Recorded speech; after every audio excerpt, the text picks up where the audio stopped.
on World News Tonight. Senate runoff. Democrats have cemented their control of the US Senate as Warnock wins Georgia. Drone in Kursk. Multiple attacks alleged by Ukraine has set Russia aflame. What is the fallout from the strikes? More on this tonight. Curb cutback. China scraps some of its most controversial COVID rules in a significant step towards reopening. And Mexico blooms. City blossoms in red petals this Christmas season with traditional poinsettia flowers.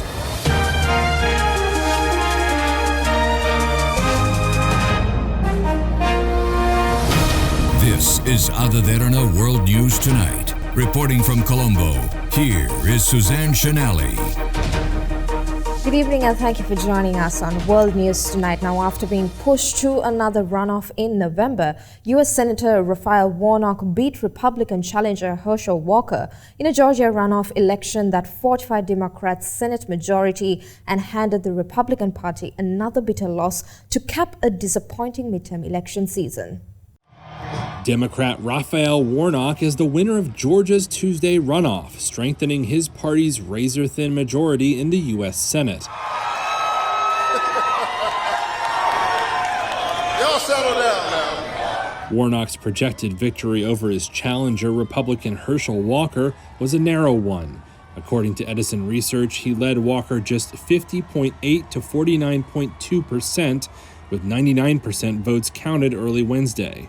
It is my honor to utter the four most powerful words ever spoken in a democracy. The people have spoken. The win moves Georgia beyond a state that flipped blue to Democrats as something of a surprise in 2020 and cements it as a battleground state sure to play a big role in the 2024 presidential elections. Republican Walker was backed by former President Donald Trump, and his defeat is a setback for Trump as he seeks the GOP nomination to make a run at the White House. There's no excuses in life, and I'm not going to make any excuses now because we put up one heck of a fight. Walker's campaign was dogged by repeated gaffes. He ran as a vocal opponent of abortion, while reports emerged that he paid for multiple former girlfriends to have abortions, allegations that he denied. As news of Warnock's victory broke, a diverse group of supporters, young and old, broke into applause and dance, a reflection of the coalition that came together to support him. Democrats are now on track for a 51-seat majority in the 100-seat Senate. With an extra vote to spare, the party may not always need to court centrist senators like Joe Manchin and Kyrsten Sinema while pursuing President Joe Biden's agenda for the next 2 years. Moving on to the war in Ukraine, an airfield in the city of Kursk has been targeted in a drone attack, according to the governor of the southwestern Russian region. The strike came a day after two bases in Ryazan and Saratov regions were targeted with similar weapons. Russia suspects Ukrainian drones were busy again today, deep in Russian territory, attacking an airbase and setting a fuel depot ablaze. The aftermath was plastered across Russian TV. The public told Russia is under attack. Russia accused Ukraine of deadly drone attacks on two air bases yesterday, a satellite image showing the aftermath. Ukraine did not claim responsibility. Russia responded with a volley of missiles, further crippling Ukraine's power grid. Ukrainian President Zelensky today, visiting troops in the east, told them victory is coming. But Ukraine is being battered. There are rolling power cuts amid a particularly harsh winter. The cold is harming the poorest and most vulnerable. In Kherson, the hospital has no electricity. Victoria is taking her son Kirill for a checkup. He has cerebral palsy and other conditions, including dystonia and seizures. They have no power or heat at home, and now the boy, underweight, has a fever. Every day we fear what will happen tomorrow, she says. We can't sleep peacefully because of the explosions, and neither can Kirill. We have been without water and electricity for 3 weeks. It's hard. Of course it's hard. Russia and Ukraine exchanged prisoners of war on Ukraine's Armed Forces Day, while Ukraine's top diplomat Dmytro Kuleba called on the West to ramp up military aid. Moscow and Kyiv have exchanged 60 prisoners each on Ukraine's Armed Forces Day. Russia released 15 officers and 45 privates and sergeants as part of the move. According to the head of President Zelensky's office, 14 of Mariupol's Azovstal's defenders were included. Meanwhile, Ukraine's top diplomat has called on the West to ramp up military aid following the latest round of targeted Russian strikes. Today, it's especially critical to help Ukraine defend itself against Russian missile attacks. There is no need to look for excuses and to postpone key decisions. It's time to close the sky over Ukraine. Do it with the help of air defense systems, which should arrive in Ukraine in sufficient quantities. Moscow appointed authorities in Donetsk claim 6 civilians were killed and at least 10 were injured in attacks on the region. According to Russian news agencies, the city centre was shelled 3 times with multiple rocket launchers. Russian state TV broadcasted images of firefighters extinguishing a blaze at a local market. Following the rap protests in the Chinese mainland, the country's top health authorities said that the country will allow those infected with the coronavirus with mild or no symptoms to isolate at home and will avert long-term lockdowns to curb outbreaks. People in China's capital, Beijing, were allowed to enter parks, supermarkets, offices and airports without showing proof of a negative COVID-19 test on Tuesday, marking the latest move in a mix of easing steps across the country after last month's historic protests. A new set of nationwide rules is due to be announced as early as Wednesday, prompting some Beijing residents to snap up fever and cold medicines, fearing the opening up would mean a greater risk of catching the virus. Online medicine platforms, pharmacies and drug makers have reported surge in sales, with one seeing sales of antigen test kits jump 344% from the previous week. Both of the city's airports also no longer require people to test to enter the terminal, state media reported on Tuesday.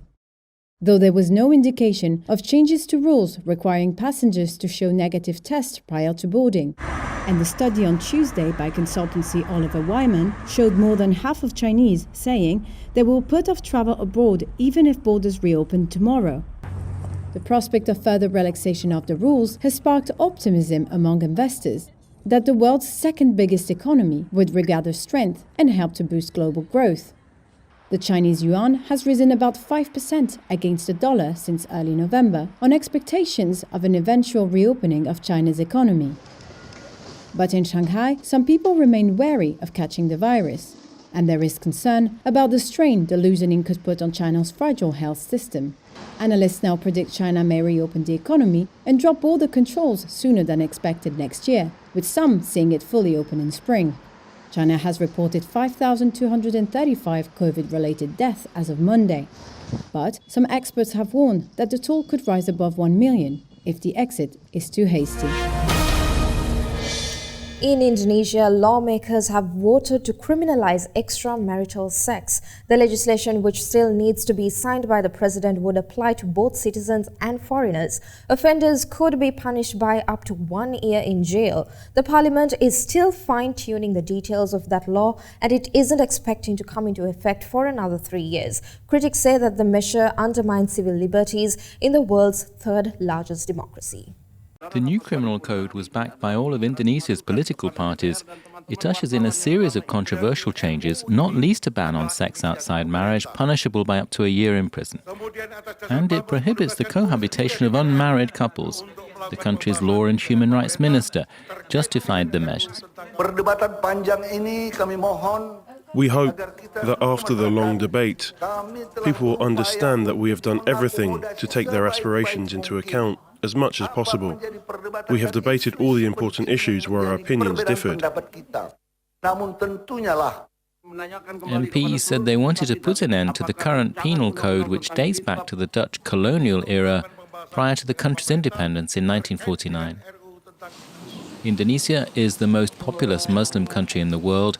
It has long been praised for its religious tolerance. Secularism is enshrined in the constitution. The new code will come into force in 3 years' time and will apply to foreign travellers. The Jakarta Post said it had grave concerns about how certain measures could be implemented.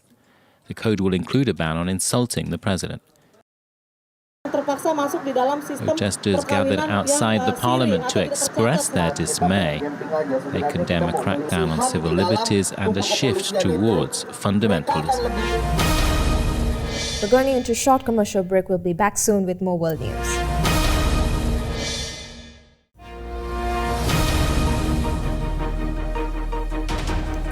Welcome back to World News Tonight. A jury in New York found the Trump Organization guilty of all charges in a sweeping 15-year tax fraud scheme that prosecutors said was orchestrated by top executives at the company.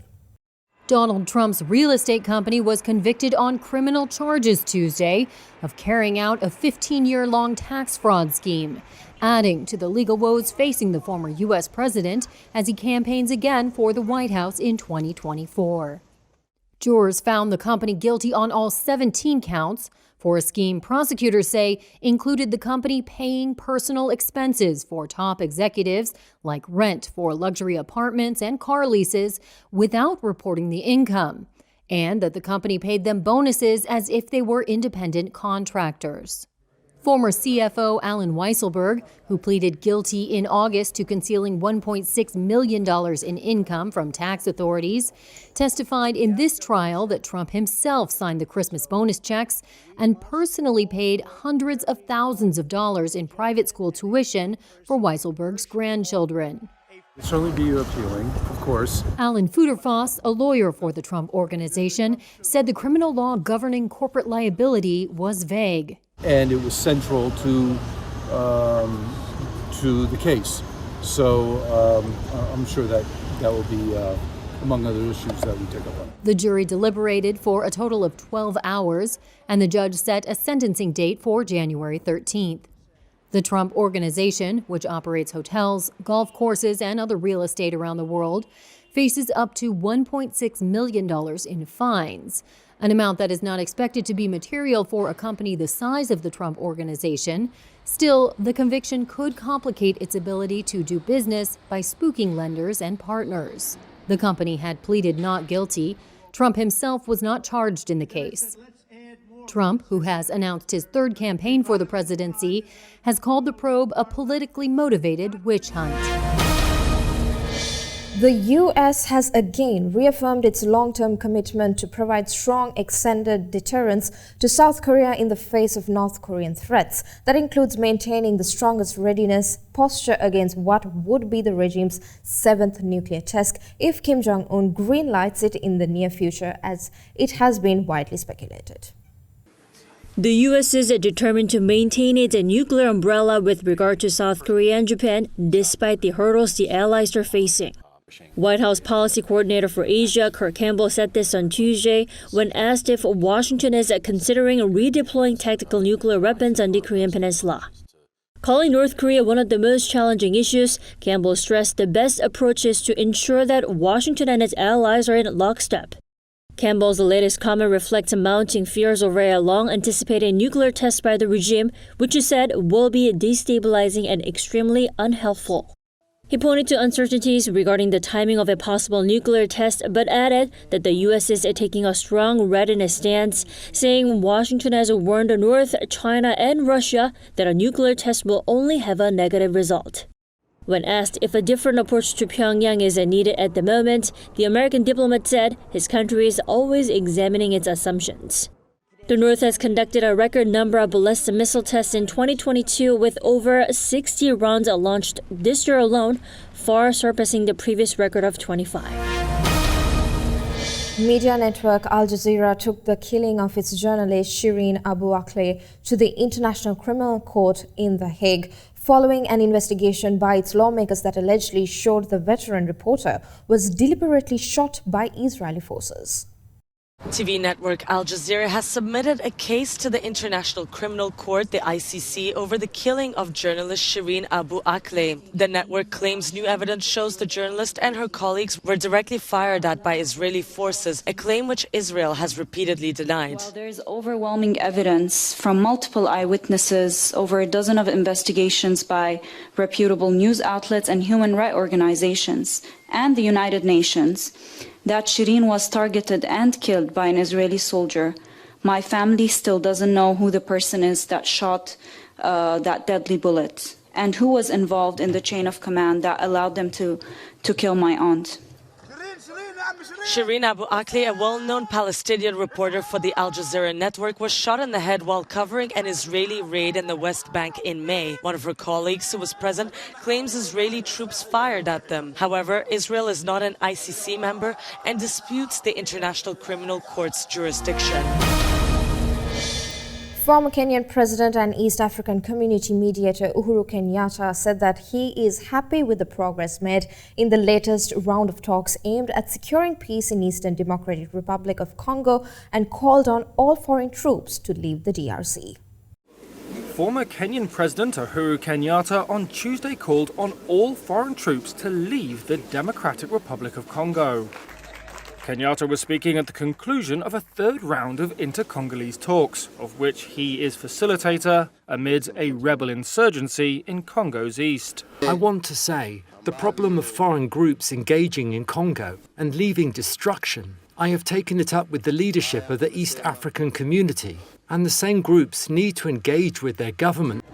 A resurgence by the M23 group this year has displaced hundreds of thousands of people, according to the United Nations, and caused a major diplomatic crisis. Congo accuses Rwanda of supporting the Tutsi-led rebels.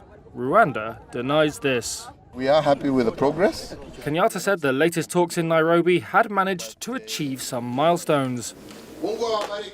Delegates signed a communique outlining various agreements, including funding a demobilization campaign. A key United Nations summit to halt nature loss begins this week in Canada. Delegates from practically each nation on Earth will spend 2 weeks hashing out a brand new international deal to guard the world's struggling species and fast-vanishing wild locations. A UN summit opening this week in Montreal is aimed at protecting worldwide ecosystems and averting potential mass extinctions of global wildlife.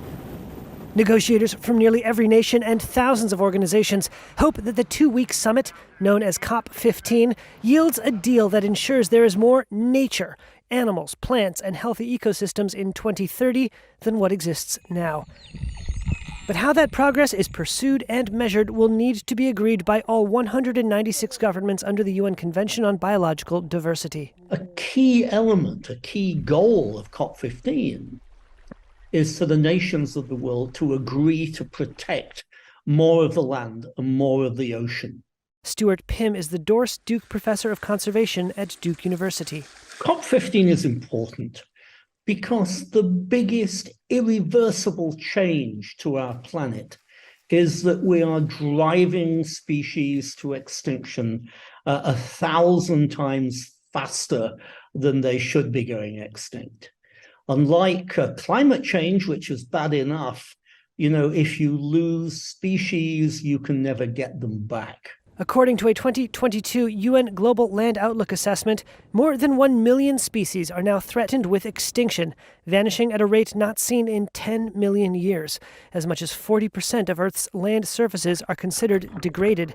Susan Lieberman is the Vice President for International Policy for the Wildlife Conservation Society. What I don't want is in 10 years to say, well, that one failed, let's try again. We can't afford that. Humanity can't afford that, and nature can't afford that. A lot of ecosystems are at the tipping point. Any more destruction, and they can never recover. Overall, the UN hopes to persuade all countries to pledge to put at least 30% of their land and sea areas under conservation by 2030, a target often referred to as the 30 by 30 goal. Currently, only about 17% of the world's land area falls under some sort of protection, while less than 8% of the global ocean is protected. But negotiators said the draft deal is still riddled with bracketed phrases, indicating a lack of agreement and ongoing discussion on hundreds of points. Some of the toughest areas include how to ensure poor nations will have the funding needed to restore degraded areas, whether to include efforts to curb climate warming emissions, and whether to impose a deadline for phasing out pesticides. What I'd like to see coming out of COP15 is that we agree to be a protector of nature rather than an abuser of nature. More than 10,000 participants, including government officials, scientists, and activists, are set to attend the summit starting Wednesday and running through December 19th.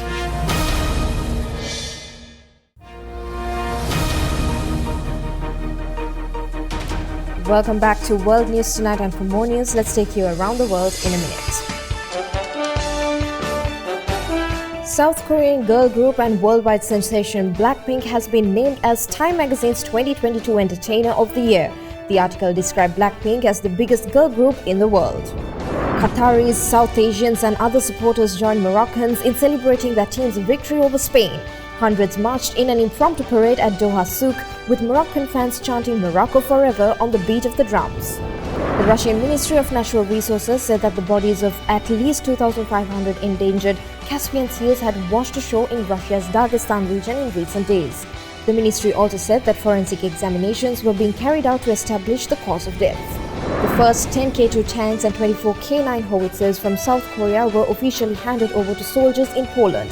This is the first batch of arms from South Korea to be delivered under contracts signed in recent months.